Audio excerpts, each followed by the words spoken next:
आगे चलते हैं, प्रश्न संख्या 9 की बात कर रहा है। प्रश्न संख्या 9 में क्या कर रहा है? बोला कि निम्नलिखित में से कौन सा शासक गुर्जर प्रतिहार राजवंश से संबंधित नहीं है? उस शासक का नाम आपको बताना है जो गुर्जर प्रतिहार से संबंधित नहीं है। नागभट्ट द्वितीय, महेंद्रपाल, देवपाल या भरत भट्ट प्रथम। ठीक है। अब इनमें से आपको बताना है कि कौन गुर्जर प्रतिहार वंश से नहीं है।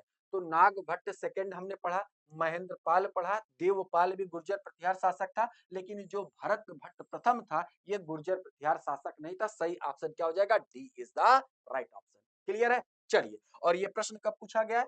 राजस्थान पीसीएस में ये प्रश्न पूछा गया, आरएएस में इस प्रश्न को पूछा गया, तो इस बात को आप लोग याद रखेंगे। चलिए आगे चलते हैं अगले प्रश्न पर।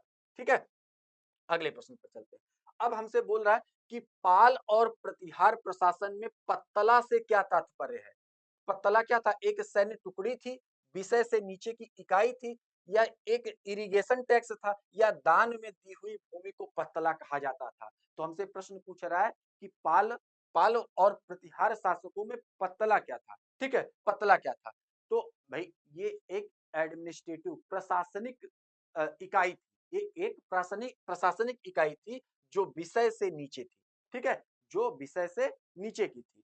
ठीक है, तो पाल और प्रतिहार प्रशासन में पत्तला क्या था? एक एडमिनिस्ट्रेटिव यूनिट थी जो कि विषय से नीचे की इकाई थी। तो सही ऑप्शन क्या हो जाएगा? B is the right option, a unit below विषय। ठीक है, इस प्रश्न को भी कब पूछा गया? 2008 में उत्तर प्रदेश पीसीएस में पूछा गया।